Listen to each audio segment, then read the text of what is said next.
Ahora les mostraremos cómo es la vida de los damnificados en los refugios a 2 meses del inicio de la crecida del río Paraguay. Actualmente más de 20 familias sobreviven entre la extrema precariedad, enfermedades y el olvido estatal sobre la avenida Artigas. El refugio ubicado sobre la avenida Artigas refleja la realidad que viven los pobladores de Tablada. Agua servida, baños móviles sucios, precariedad en la provisión de agua y electricidad y un contenedor rebosando de basura empeoran la situación de emergencia. Y eso tenía que venir a limpiar la municipalidad y que no viene. ¿Recolectan la basura? No. Y nosotros limpiamos el baño y eso. Pero a veces está cerrado el baño porque hay mucha moca. Madres confiesan lo difícil que es mantener el orden e higiene en medio del hacinamiento. Ya confirmaron casos de niños con enfermedades gastrointestinales y hasta dengue. Imposible acá. Tenemos que vivir todos juntos y algunos son puercos.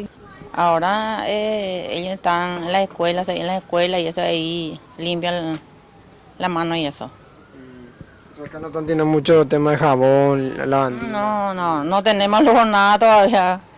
Hay mucha humedad, todo hay. Guillermina tiene 3 hijos. Ella es una de las pocas que mantiene limpia la casa. Siente el trajín diario de llevar a los chicos a la escuela, pues caminan 30 minutos más de lo que hacían antes cuando estaban en su vivienda. Porque le tengo que llevarle a mi hija hasta la Tablada nueva para entrar en su clase.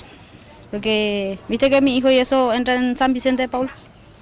Y me tengo que ir caminando y mamá ya me quiero ir ya. Porque acá no pueden jugar.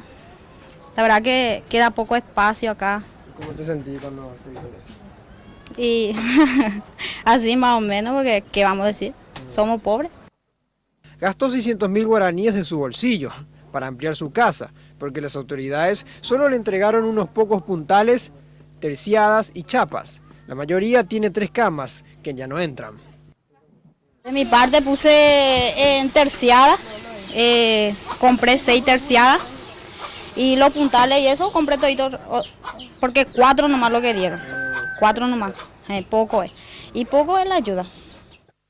Por temor a represalias, muchos se negaron a denunciar casos de consumidores de drogas dentro del predio. Esperan que Emergencia Nacional y la Municipalidad de Asunción los vuelvan a visitar para escuchar sus necesidades y asistirles.